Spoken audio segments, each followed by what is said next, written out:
That's just one thing I know for sure. That's just one thing I know for sure. That's just one thing I know for sure. That's just one thing I know for sure.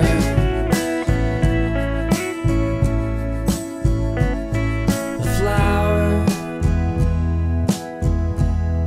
pressed in a book of songs.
You're listening to the Jams and Coffee Morning Show with your host, Brad Brock.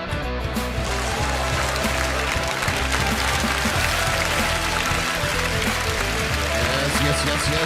Good morning, Jammers. Happy Monday to you. Welcome to Jams and Coffee here in the morning. My name is Brad Brock. I'll be your host.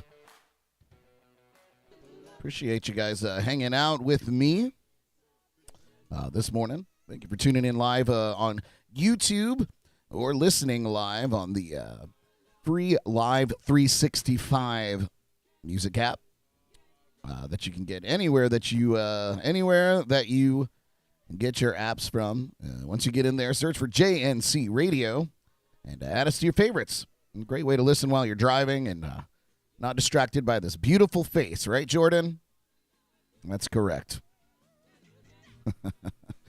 Yeah. Hope everybody enjoyed their weekend. Hope you got some relaxation in. I did not. It was go for me this entire weekend. So I'm now have a few evenings off over the next few days. So I'm going to be getting in some relaxation myself. I am running the stream on my personal Facebook page today. So if you happen to be tuning in over there, I'll be looking at the comments here and there. But please come over to YouTube and subscribe to our YouTube channel. The link should be in the description of that video there that you're watching on Facebook. Just click there, come over and subscribe and join the fun over here on YouTube because it's unusual that I would stream to Facebook. But I figured why not go and try to collect some people and bring them where the fun is over on YouTube. We're trying to move away from the Facebook sinking ship, as I like to refer to it just now. I want to send out a huge congratulations to Philip on learning that he's going to be a grandfather again. And so congratulations to you, Philip, and your son and daughter-in-law, of course. Having a little girl in late December. He said he attended his first ever gender reveal party on Saturday. And in the comments there, Philip, let me know how that was. How was that experience? And were you expecting a little girl granddaughter? I appreciate you tuning in, my friend. The JNC hotline is open at 772-888-1596, so feel free to give me a shout if there's anything that you want to talk about or chime in on that we're talking about. A little check of the weather this morning. The temperatures are in the mid to upper 70s, and no weather worries for the morning drive. It's looking nice and clear out there in South Florida. This afternoon, the highs are in the low 90s, and the heat indices are in the triple digits. Hot. Scattered afternoon, evening showers and storms possible with the potential for lightning and flash flooding. So be careful out there this afternoon. Tonight, mainly dry conditions with lows in the mid to upper 70s. Tomorrow and Wednesday, the highs are in the low 90s. Of course, feeling like it's in the triples again, with another round of post-meridian showers and storms. So we're finally, let me tell you what, though, we do have some weather stories to talk about. I'm so stoked that there's some rain coming in because my lawn has never looked so thirsty ever. It's like I went out there to reset the sprinklers, and man, it was like walking on straw out there. It's crazy. It's dry. But we got a little bit of rain last night, and looks like we're gonna get a little bit more today. So hopefully that'll green this lawn up. I'm terrible about setting the sprinkler system. I'm the worst at it. But I had a pretty good weekend, you guys. Played a new spot on Friday. Wasn't my bag, but certainly a cool place. The staff was top notch, and everything looked really nice. It was at the hangar, which is in the place of the old Crafted Keg. A little bit of a squeeze for me in there. It's a small joint, but they do have the bottom floor, and then they have an upper area too. So there's plenty of places for you to go and hang out. But for me, it was a squeeze. I felt like I was in everybody's way. Everybody was squeezing to get by me. I got popped in the mouth with my own microphone a couple of times. So really, overall, not a good experience for myself. But as I mentioned, the place is great. So go check it out and support local. And then I had a redemption show on Saturday at Hop Life Brewing, one of my favorite spots. Really great crowd. It was a good vibe, and I had a wonderful time. Great staff there as well. But it was just overall just a turnaround for me. And then I went to the Hangar's sister location, the Cork restaurant, on Sunday morning and did a brunch show there, and that was just fine as well. Super laid back, really relaxed, and the weather was supposed to get sketch, but it actually held out right to the very end and didn't start raining until I had everything packed up and was on my way home. So that was nice. Well, yeah, that was my weekend. I've also played the farmers market on Saturday morning. That was it's always great, but it's so early in the morning. Thankfully, it was a little overcast, so we had, pretty nice. It was overcast. Wasn't a whole lot of sun. It was a little cool in comparison. That was nice. So yeah, it was a pretty busy weekend for me. Philip said the reveal was pretty neat. They didn't even know the gender themselves, so they had their aunt keep their dog in the house, and when everyone was out, she opened and read the results and tied the appropriate colored balloons to the dog and turned him loose. He said it was not as redneck as he'd seen on social media. That's awesome. A little girl. Congratulations again, Philip. That's great news, man. I did mention, or mentioned if anybody did any relaxing this weekend. If you didn't, well, now your chance is today, because it is National Relaxation Day. And as if I needed to expound upon it, I will. National Relaxation Day, of course, falls on August 15th and encourages us to slow down and unwind. It's a day to focus on taking care of ourselves and take a moment to relax, if only a moment. National Relaxation Day is an important day, as we all need to take a break from the fast-paced and often hectic lifestyles we live. Taking time to recuperate and rejuvenate our tired minds and bodies may help prevent many health risks as well. Like the founder of this day suggested, too much work can make us sick, run down, tired, and that's just wrong. But he was right. It's been proven that stress can be harmful to our health, both mentally and physically. Most doctors will agree that finding ways to relax and finding ways to reduce stress will improve overall health. So I agree. I was just last week, I'd run myself into the ground over the weekend, and it was just a nonstop week. I say weekend, but it was entire almost 2 weeks of gigs and podcasts and radio shows and graphic work, and you name it. I was burning the candle at both ends, and I ended up getting sick. So I took some days and relaxed, and boom, back to 100%. So National Relaxation Day. And it's great. I don't have a gig tonight, so I may, in fact, find a little bit of time to relax myself. So that sounds wonderful. It's also National Leathercraft Day. Here's something that you may be able to do to relax. It honors the rich heritage, artistry, and skill of leather crafting. The versatility of leather has proven to be artistic and utilitarian. Since ancient times, in the hands of a skilled craftsman, leather transforms. Some of the most durable and usable products come from leather. Supple leather belt or hard-working saddle holds up to their intended purpose.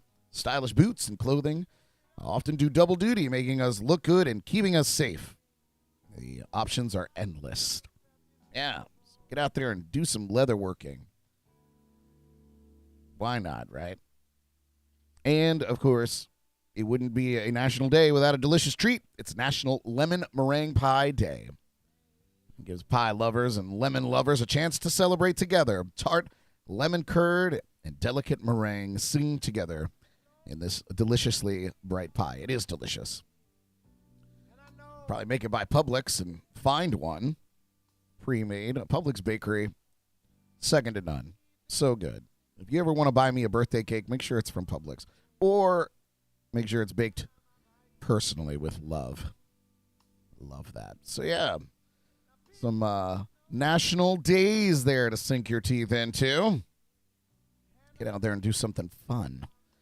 Yeah, on this day in the music world, way back in 1969, it was a huge, historic day. Nobody at the time knew what it was going to be. Nobody knew the debauchery that was about to ensue and the chaos that was to follow that entire weekend. And, of course, I'm talking about the Woodstock Festival, kicked off today, back in 1969. Of course, it was held on Max Yeager's 600-acre farm in Bethel, outside of New York, attended by over 400,000 people. The event featured great names, such as Jimi Hendrix, Crosby, Stills, Nash & Young, Santana, The Who, Creedence Clearwater Revival, The Grateful Dead, Janis Joplin, The Band, Canned Heat, Joan Baez, Melanie, 10 Years After, Sly, and the Family Stone, Johnny Winter, Jefferson Airplane, Ravi Shankar, Country Joe and the Fish, Blood, Sweat and Tears, Arlo Guthrie, and Joe Cocker. During the 3 days, there were 3 deaths, 2 births, and 4 miscarriages. A lot going on there, even outside of the music. They were not prepared for that festival, but definitely made its mark in history. What a lineup. Could you imagine? Could you imagine? Oh, unbelievable. Any of you were, not to age you, but were any of you at the original Woodstock Festival and or any of the following Woodstocks that happened in the later years? I think they started redoing it or doing it again in the 90s. Which, I don't think, hopefully they had gotten it all together by then, but you never know. You never know. But I'd love to hear your stories about that. We're going to take a little music break. When we come back, does drinking coffee help you live longer? I think I did a top 10 on this a couple weeks back, but here's the whole story. I'm going to tell you if drinking coffee helps you live longer. But you're listening to Jams and Coffee in the Morning. Here's one from Summergill. We'll be right back.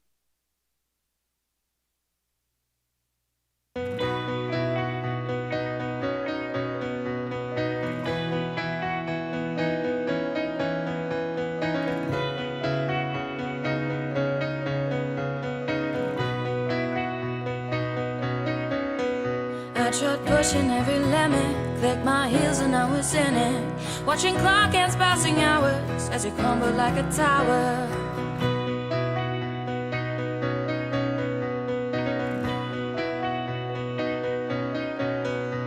And chandeliers and ringing ears, and when your heart is filled with fear, bending souls and growing old and taking what you wanna hear.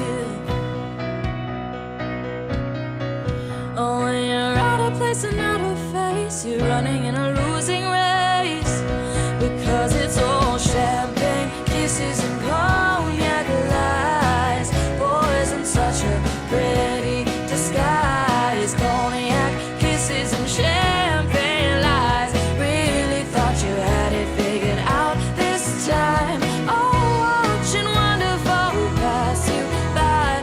Poison is such a pretty disguise.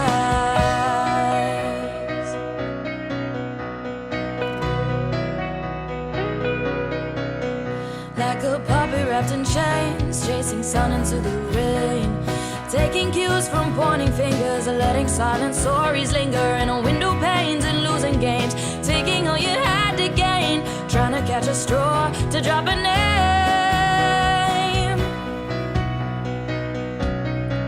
Oh, when you're out of place and out of face, you're running in a losing race, because it's all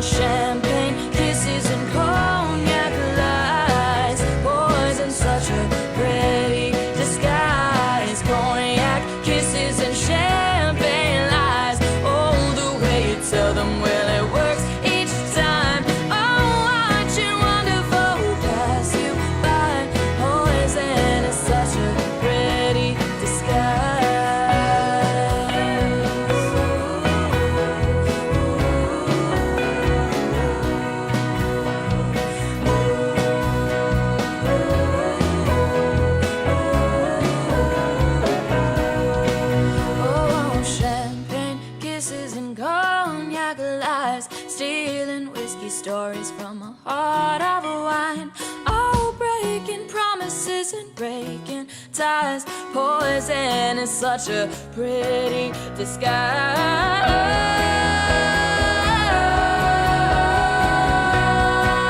Oh, champagne kisses and cognac lies. Poison, such a pretty disguise. Cognac kisses and champagne lies. Oh, the way you tell them, well, it works each time. Really thought you had it figured out this time. Poison is such a pretty disguise. Poison, such a pretty disguise. Poison, such a pretty disguise.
We are back, Jams and Coffee in the morning.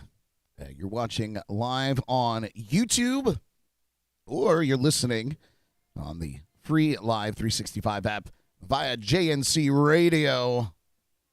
Or if you're watching on Facebook, please come over to YouTube and subscribe. Watch the shows there. It's way better. And we'll eventually be moving away from the Facebook platform for live streams completely. So if you want to tag along with our adventures, either through this radio show or podcasting or any of those other live streaming adventures, please come over to our YouTube channel. The link for Facebook people is in the description of the video. And, yeah, we'd love to have you over here on YouTube. The question we were asking before the break, does drinking coffee help you live longer? Well, God, I hope so. You guys, Americans drink an estimated 517 million cups of coffee every single day. That's, of course, according to the National Coffee Association. Didn't know they had one. Making it the most popular beverage in the United States other than water. More than beer, more than rum. That is correct. Drinking coffee has been associated with a wide range of health benefits, but will it help you live longer? Well, many large studies suggest that coffee's biologically active compounds, including caffeine, may help keep inflammation, chronic health conditions, and even certain cancers at bay. But because correlation doesn't equal causation, there's still not enough evidence to definitively say that drinking a morning brew will result in a longer life.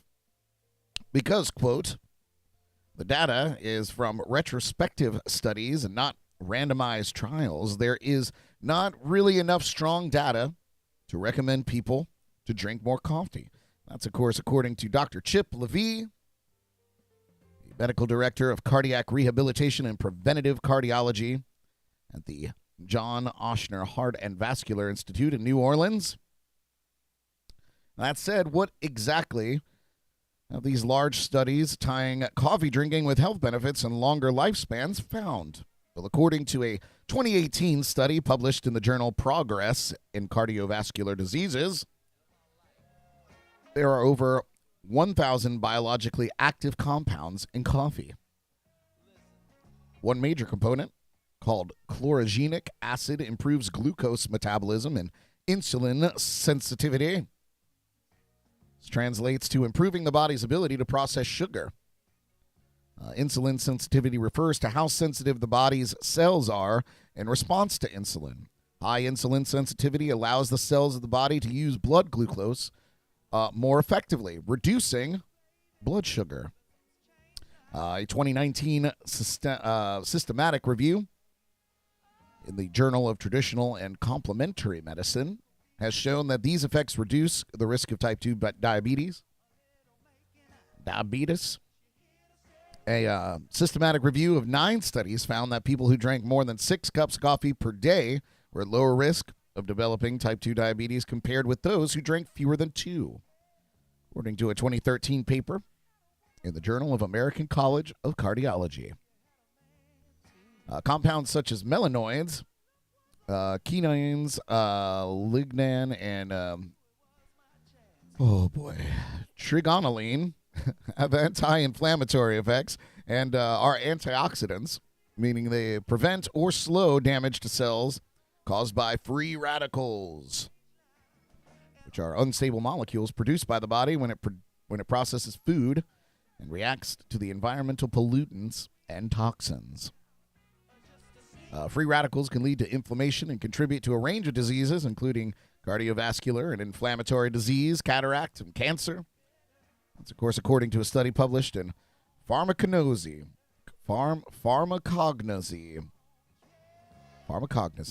Oh, boy, review. Yeah. Remind me never to become a doctor. Perhaps only by title, like Dr. Pepper. Of coffee drinkers, 84% have their cup of joe with breakfast, according to the National Coffee Association. There they are again, suggesting that most people drink coffee for its caffeine. Caffeine, of course, stimulates the central nervous system by blocking signals in the brain that would usually tamp down its activity.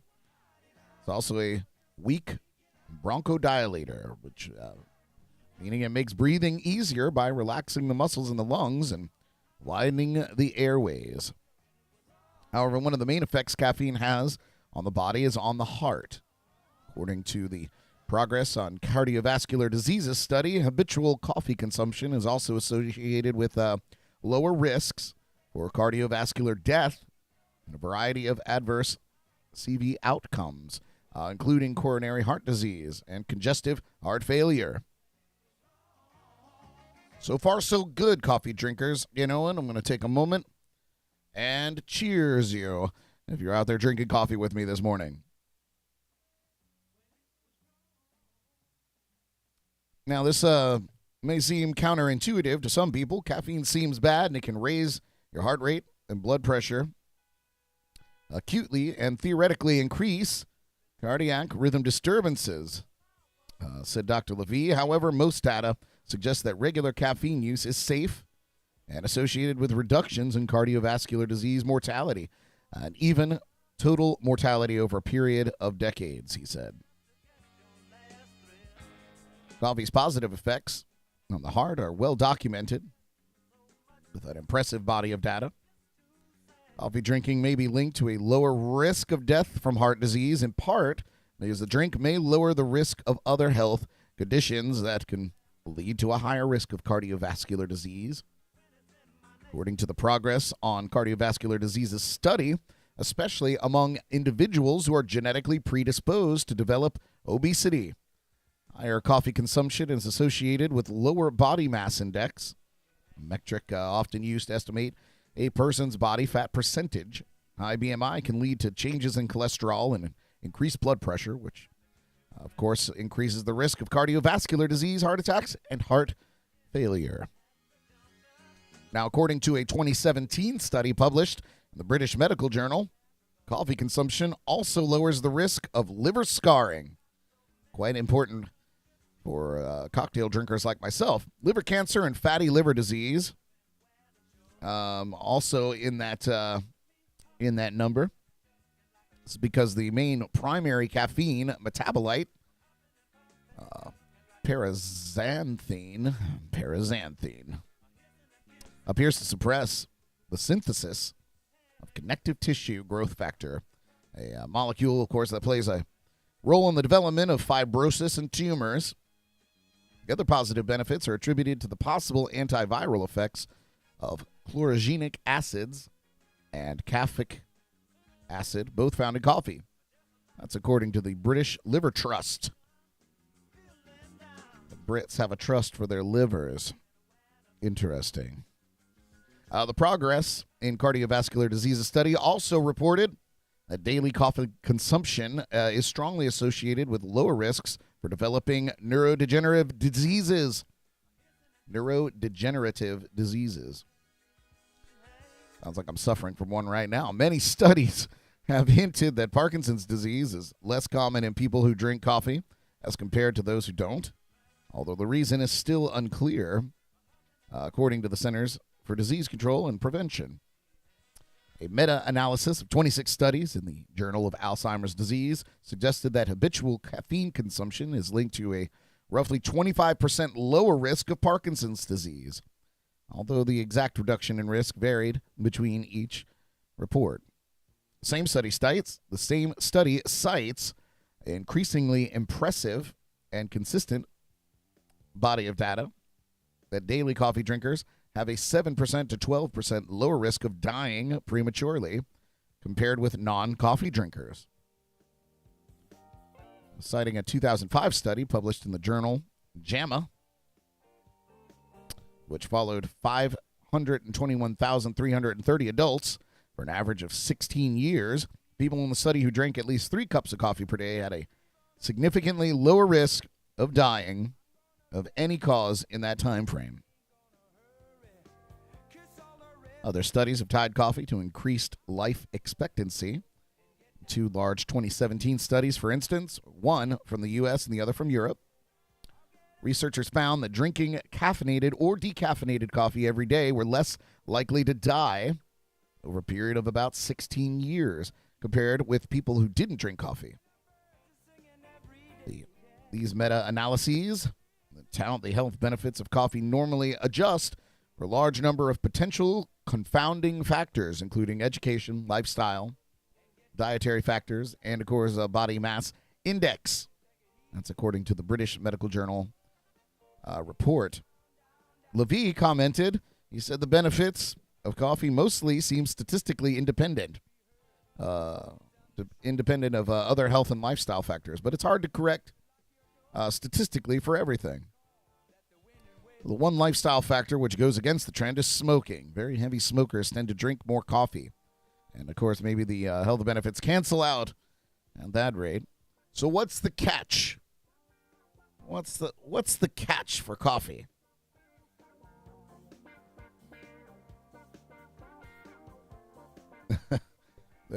Paul from Drums and Rums says something else gives you heartache, and it's being a podcaster. And God, if that's not the truth. What's the catch, you guys? However, with all that good, these findings come with a big caveat. Although some studies indicate that coffee is associated with a lower risk of mortality, it does not necessarily mean that drinking coffee promotes a longer lifespan. This is what this article is all about. A 2020 study published in the Journal of the American Geriatrics Society, researchers investigated whether drinking coffee and tea would affect the chances that the study participants would live to 90 years old. In other words, the study assessed whether drinking coffee actually boosts longevity rather than merely reducing the likelihood of developing diseases that can kill. The study looked at more than 27,000 women ages 65 to 81 and accounted for a range of health and lifestyle factors that could also affect these participants' risk of death, including a history of disease, smoking, BMI, and their race and ethnicity. Researchers found that no amount of coffee consumption was associated with survival to age 90 among older women, thereby suggesting that coffee consumption is not associated with longevity. And that's according to lead author Aladdin, cool name, Aladdin Shadiab, an assistant professor at the University of California, San Diego Herbert Wertheim School of Public Health and Human Longevity Science. Put that on a diploma. The study's not without its limitations, though. For instance, the study can't say whether these findings extend to men. It doesn't capture the potential benefits of coffee drinking earlier in life. It is possible that coffee consumption is associated with lower risk of mortality early in life, yet conditional upon survival to an older age, such as 65 years, is not associated with longevity. The study authors wrote, so drinking coffee could potentially lower the chance that you die in your 50s and thus survive into your 60s. However, once you reach your 60s, drinking coffee doesn't appear to influence whether you survive to see 90. So start them young. All right, Philip, as soon as your granddaughter's born, right on the coffee. Right on the coffee until about 60 years old. And then it's willy-nilly from there. So the question is, should you drink more coffee in an attempt to extend your life? Well, Levy said that more evidence is needed before coffee can be recommended as a life-extending elixir. Nonetheless, not drinking any coffee could mean missing out on health benefits of caffeine, antioxidants, and other biologically active compounds in the drink. Furthermore, because of the reductions in especially cardiovascular disease mortality and some even total mortality, Levy said, the data is good enough to let people know it is very safe to drink coffee, even several cups per day. It may even be beneficial to drink a few cups as opposed to no coffee at all. So drink up, me hearties, yo ho, cheers, jams and coffee.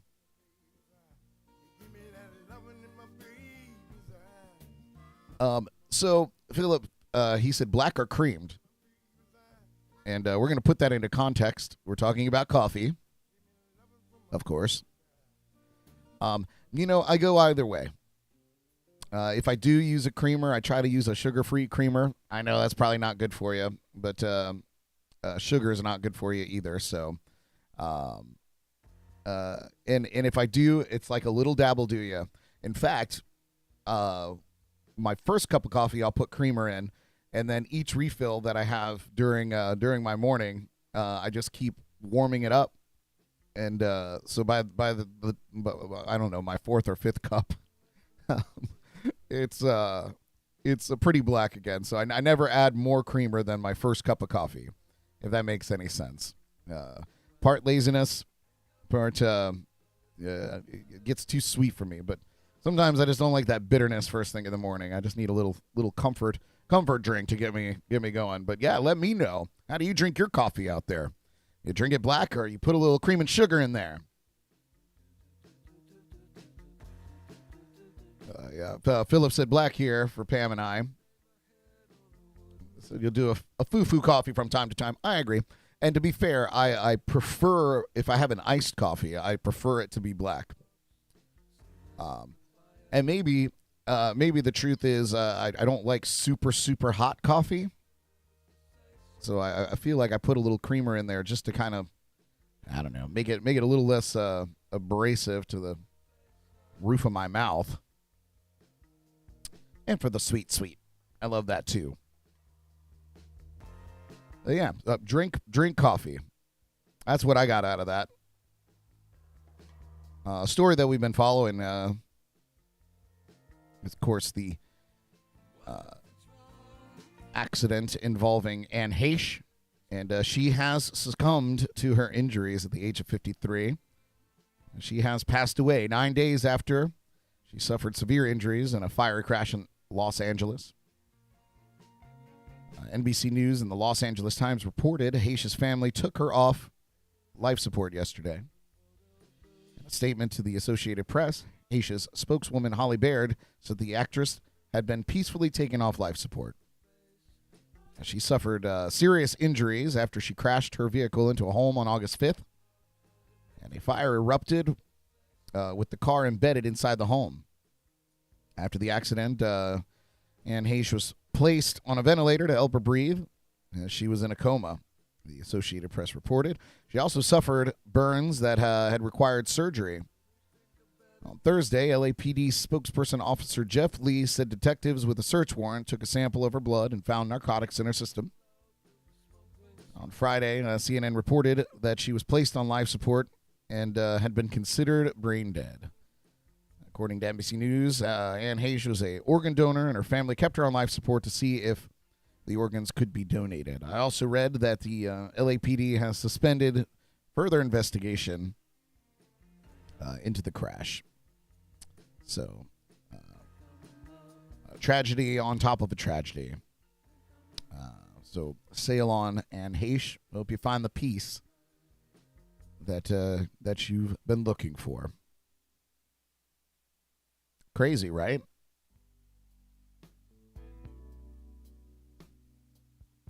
If that wasn't bad enough news, we're going to move it on over to Las Vegas.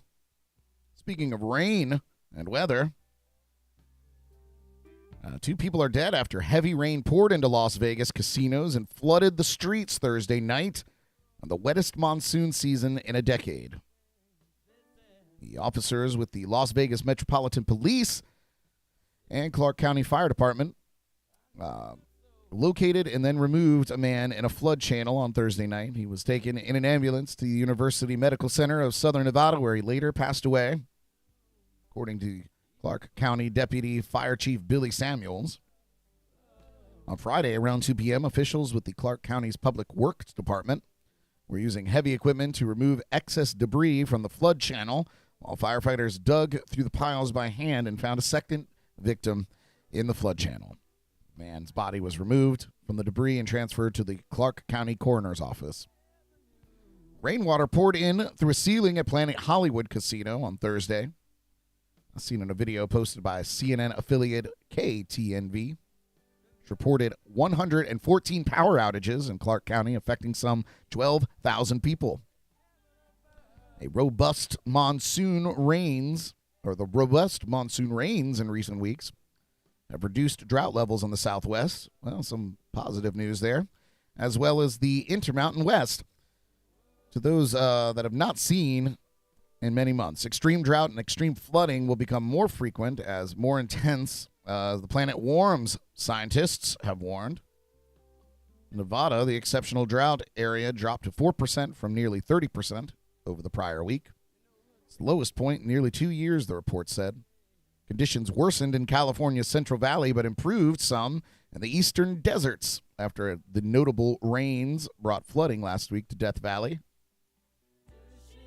In Las Vegas, Thursday's rainfall of about half an inch brought the total for this year's monsoon season to 1.28 inches, the wettest since 2012, which had 3.63 inches.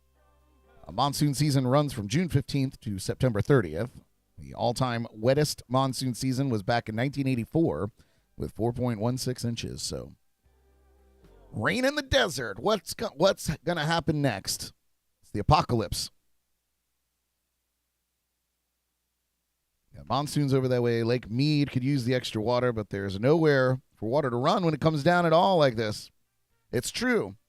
You know, in places where they're not expecting this kind of downpour, the drainage is non-existent. And that water's got to go somewhere, folks. Got to go somewhere.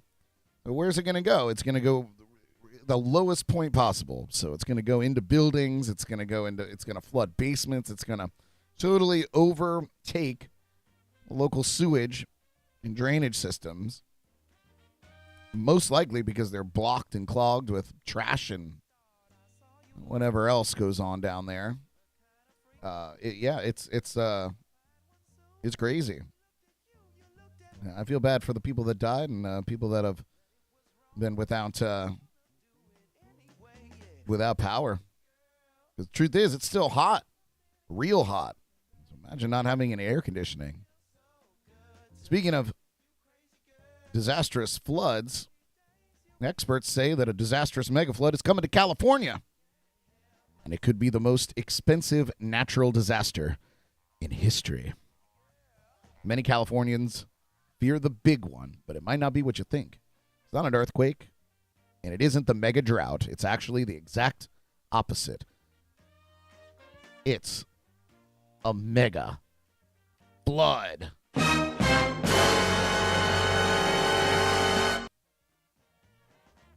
A new study by Science Advances shows climate change has already doubled the chances of a disastrous flood happening in California in the next 4 decades. A little bit of time to prepare. And experts say it would be unlike anything anyone alive has ever experienced. Daniel Swain, a climate scientist with UCLA and a researcher involved in the study, describes a mega flood as a very severe flood event across a broad region that has the potential to bring catastrophic impacts to society and the areas affected. He said a mega flood is similar to the 1,000-year flash flood events seen this summer in the St. Louis area in Kentucky, but across a much wider area, such as the entire state of California. These massive floods, which experts say would turn California's lowlands into a vast inland sea, might have previously happened once in a lifetime in the state. But experts say climate change is increasing the likelihood of these catastrophic disasters, causing them to occur more like every 25 to 50 years. Climate change supercharges heavy rain events, making flash floods occur more regularly, as has been noted several times this summer in eastern Kentucky, St. Louis, and even in California's Death Valley National Park.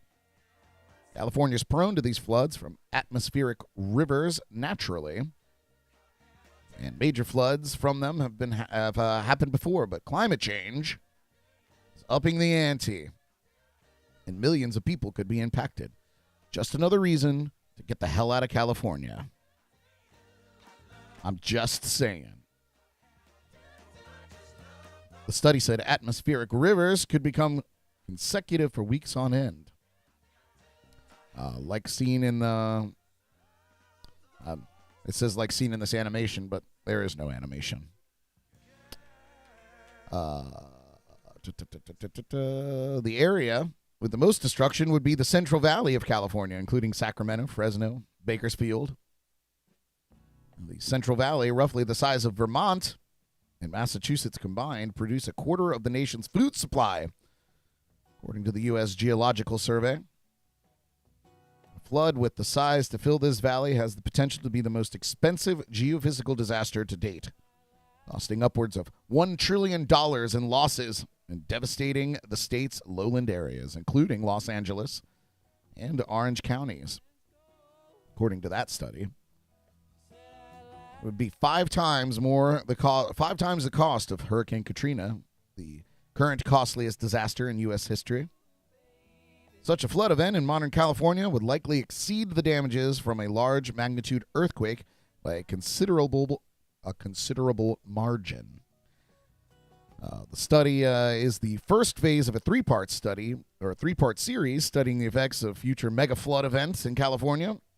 The next 2 phases are expected to be released in 2 to 3 years, so we'll wait patiently, twiddling our thumbs. Ultimately, one of our goals is not just to understand these events scientifically, but it's also to help California prepare for them, Mr. Swain said. It's a question of when rather than if the mega flood occurs. Get the hell out of California. It's to be there anyway. Terrible. Great weather. Beautiful beaches. Beautiful people. Who needs it? Let's all pack it in and move to the Midwest. Don't you know? Safer there. All we got to worry about is a devastating drought and catastrophic tornadoes. We'll figure it out. Oh, the Florida Keys are in the news again. We're going to talk about it when I come back from this break. But something was found floating around in the Atlantic Ocean off the Keys. Can't imagine what that might be. I'll tell you what it was when we come back. You're listening to Jams and Coffee in the Morning.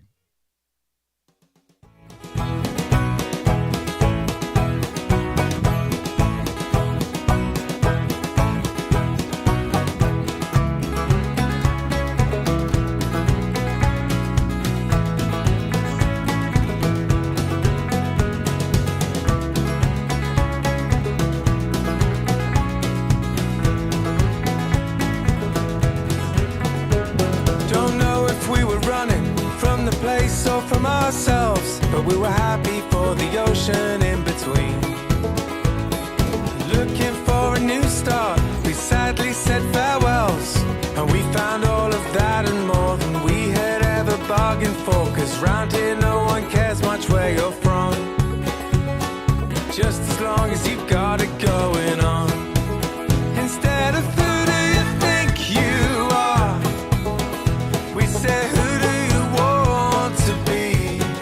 Though it ain't easy, I'm out here sowing seeds for the last shreds of a promised dream.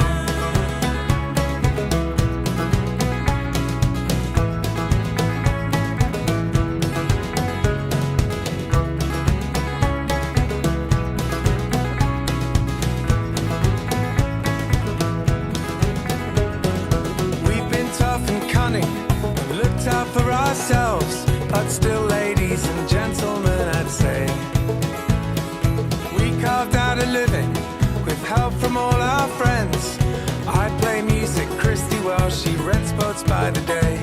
Cause round here no one cares much where you're from, just as long as you know right from wrong. Instead of who do you think you are, we say who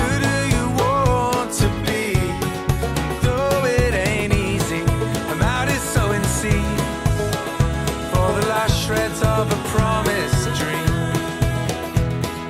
It's not all sunshine and roses, bad apples, yeah, there's a few. Suicides and overdoses, they break our heart, yeah, they break it in two. As the worst year of our lives crashes down around us still, I'm so glad that I'm alive and sucking on this bitter pill. 'Cause round here no one cares much where you're from, we just care that you keep keeping on. Instead of who do you think you are, we say who do you want to be. Though it ain't easy, I'm out here sowing seeds for the last shreds of a promised dream. And though it ain't easy, I'm out here sowing seeds for the last shreds of a promised dream.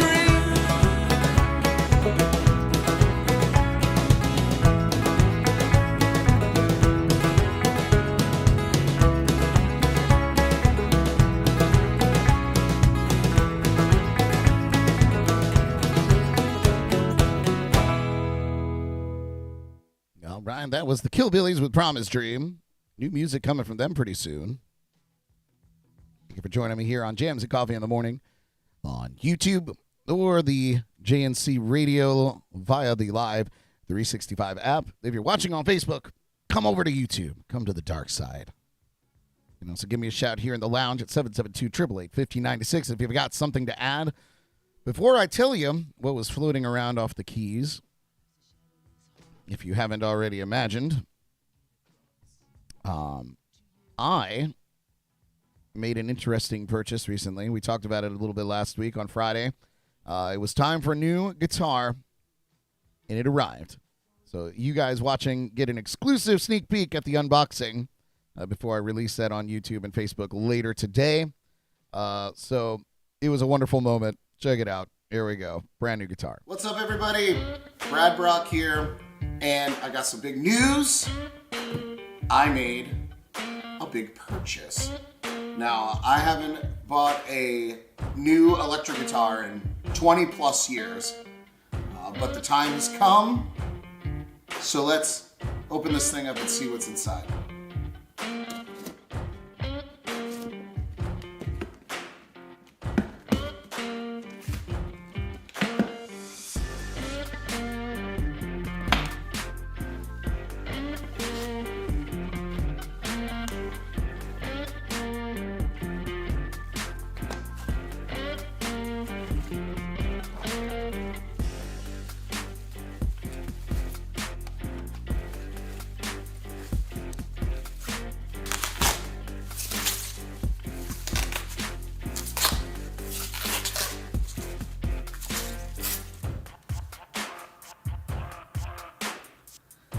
That is awesome.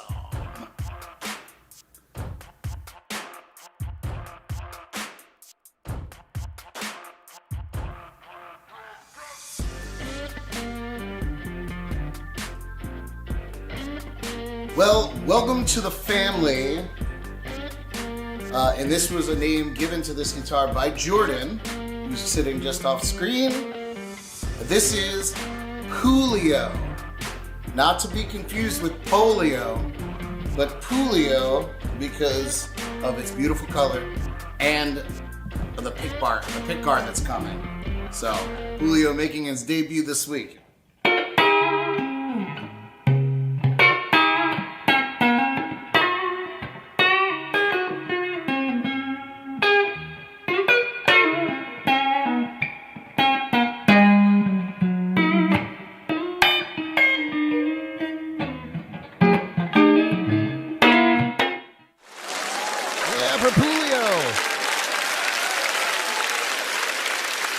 Very exciting stuff, guys. I'm so stoked.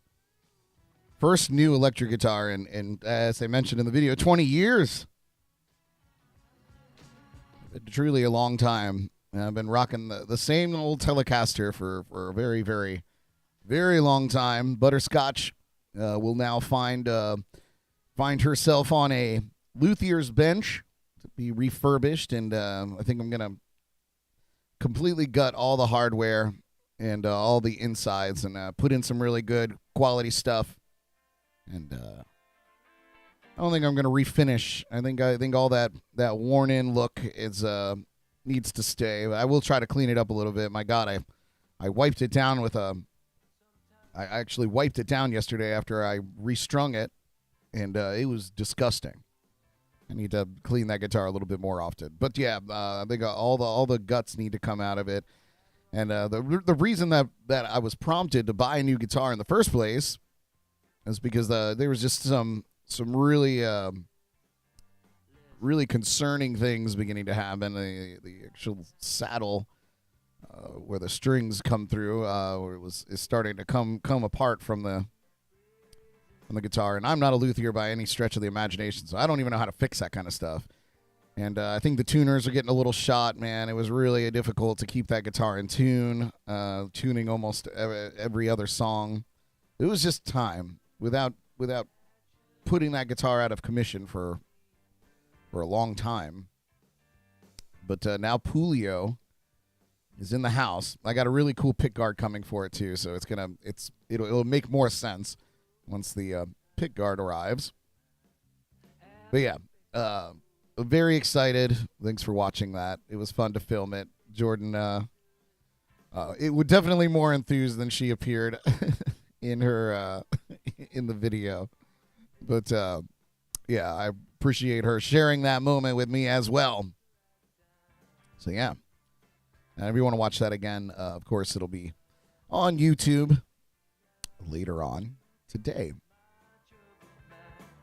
So what was found floating in the Atlantic Ocean off the Florida Keys? Well, you probably guessed. It was a bale of cocaine. Surprise, surprise. Found on Saturday, according to Monroe County Sheriff's Office. The sheriff's spokesman, Adam Lindart, said a boater reported finding the bale about 50 miles offshore.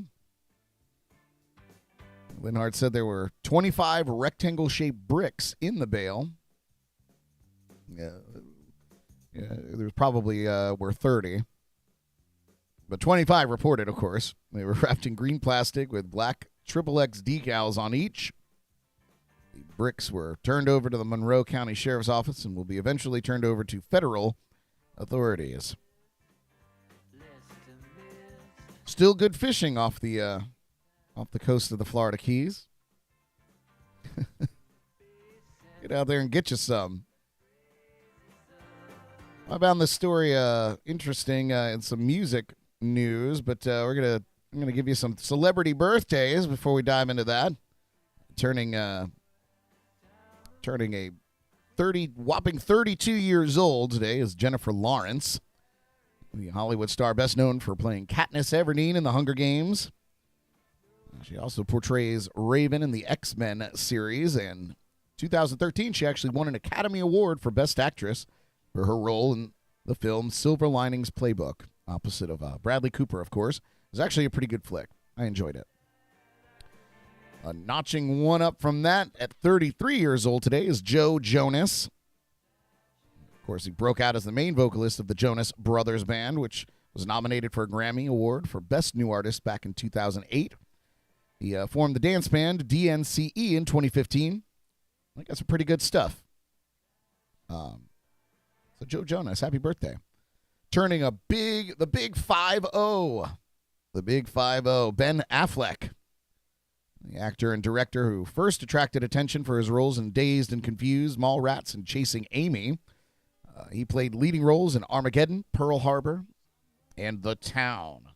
He actually later won an Academy Award for Best Picture and for directing and producing the 2012 film Argo. Hard to believe that was 2012. That was a pretty good flick, too. I enjoyed it. Based, of course, loosely, on the true story. Turning 52 is Anthony Anderson. He's known for his role as Detective Kevin Bernard in the television series Law & Order, as well as leading roles in K-ville and The Shield. He also portrays Glenn Whitman in the 2007 blockbuster Transformers. And rounding out our birthdays today, turning 54 years old, Deborah Messing, the actress, of course, who played Grace Adler on the NBC series Will and Grace, and won a Gracie Allen Award for her role in the 2007 USA miniseries The Starter Wife. Celebrating her birthday today. She also starred as Julia Houston on NBC's Smash and played roles in such films as Along Came Polly and The Wedding Date. So, happy birthday, celebrities out there.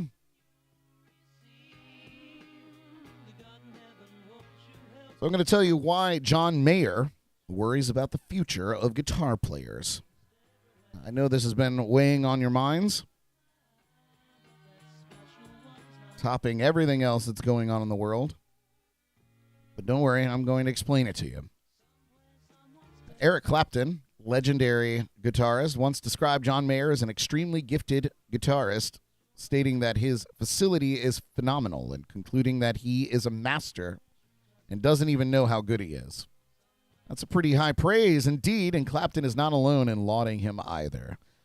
Thus, no matter what you think of him or his music, what he says about guitar playing is well worth your ear, and he has a word of caution to all future guitarists. You may not look it, but Mayer is now 44 years old. As a kid, he first became enamored with the ways of the guitar when he saw Marty McFly have a whale of a time in Back to the Future. So when he was 13 years old, his father rented him a 6-string. A neighbor gave him a cassette of blues legend Stevie Ray Vaughan, and the future began to take form for the virtuoso. Speaking about how he learned guitar himself while growing up, he said, I played along to CDs, and this is well before GarageBand and well before anything you could jam along to. He said, back in my day, I know I speak for a lot of guitar players coming around my age or older, played along to records and ignored the guitar playing on the records. Thus, Hendrix ended up shunned out of the way for a fumbling 15-year-old. But a fumbling 15-year-old who was learning his way around ripping chords with a bravura and melding with a band all the same. Mayer, like many others, would pretend that the guitarist wasn't there and played over it. He said, so imagine the built-in cockiness of playing over B.B. King and pretending B.B. King wasn't there. Now, that's an imposing figure to muscle out of the way, but Mayer speaks for a large number of guitar players who played over B.B. King like it didn't matter that he was playing. And it worked for Mayer. He would go on to play alongside the blues legend and even have him admire his fills. Thus, John Mayer has a word of caution for modern Instagram musicians, quote unquote. So he explains, so now I see who can play alone on Instagram, or they can play a looper. We never had a looper pedal, and everyone has the ability to create their own beat. And you get good that way, but the problem is you have to learn how to play with other people. Adding, and I worry that these Instagram musicians who play their own meter are going to have a tough time finding the universal beat with another drummer or another bass player or another guitar player. In other words, you might have a generation of great guitar players who are virtuosos when a looper pedal is involved, but stick John Bonham behind them or take B.B. King alongside and they fall apart. And you shouldn't need anyone to tell you that that is a problem. So I guess what he's getting at is if you only play with yourself, you're going to have a hard time playing with other people in the future. And I feel like that sentiment extends far beyond music and pretty much covers every aspect in your life. You got to get out there. You got to learn how to deal with people. You got to get out there. You got to learn how to work that dynamic and you know, create harmony with the other humans around you, because I feel like that's a big problem in today's world as it is. As I sit here alone in my studio, talking into a microphone to all of you out there, playing with myself. John Mayer, I'm a huge fan, and, sometimes I think he's a dick. I always think that he's a genius. That's important to note as well. So take that to the bank. I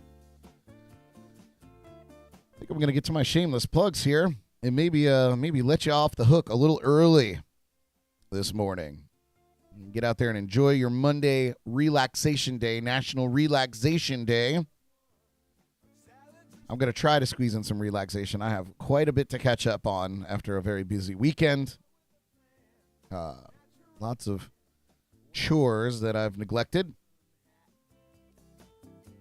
That's got to get done.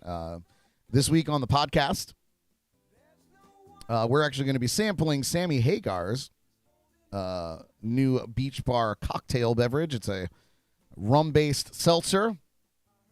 Everybody's very excited about that. So we're going to talk about that, and we're going to talk a little bit about Sammy's history and getting into the spirits world. Of course, everybody knows Sammy Hagar as the lead singer of Van Halen for a period of time. But he's had a pretty long and storied history in the booze world. We're going to dive into a little bit of that history. That's, of course, on Wednesday night, 8 p.m. Eastern on YouTube, probably Facebook, and the LIVE365 app, JNC Radio. Speaking of that app, go get it. go get the Live365 Radio app. It's completely free from your app store. Put it in there, search for JNC Radio, add us to your favorites. Listen to great music all day. Listen to local music throughout the day. And catch these shows in the morning and the podcasts on Wednesday. And we're working on, Paul, I got to get with you in the next day or so. We got to work on how to get your broadcasting over onto the radio station during your live streams.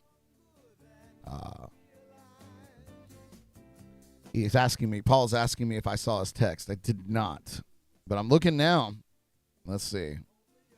Oh, he said he found it. He found the drinks. Yeah, they're limited. The Sammy Hagar cocktails are limited. You got to let me know where they are. Otherwise, I got to go and hunt down the place in Fort Pierce or Vero Beach that the website says they're at. Go pick those up for the podcast. But yeah, the radio app. Lots of cool content coming. I'm getting some friends involved, some local heroes involved to put together their own content for the station, JNC Radio. Check it out. Cool stuff coming. Also, shout out to my friends at Code Rum, Johnny Ringo.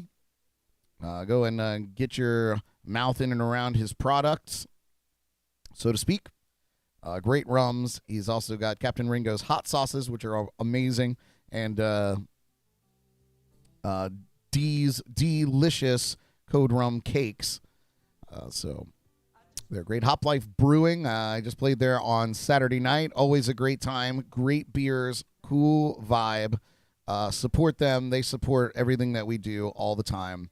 Love them desperately over there at Hop Life. And, of course, Paul's Drums and Rums podcast. Check that out. Dropping episodes on Tuesdays usually.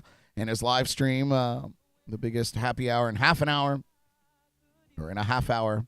I always fuck it up. I'm sorry, Paul. But that happens on Thursdays at 8 p.m. Always something going on out there in our podcast network.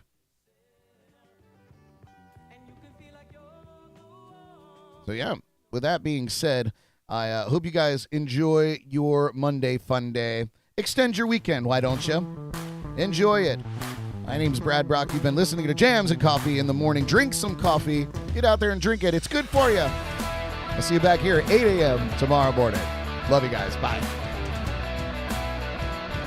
Tune in again tomorrow morning for the latest local buzz, national headlines, music news and more on JNC in the Morning, right here on Facebook and YouTube.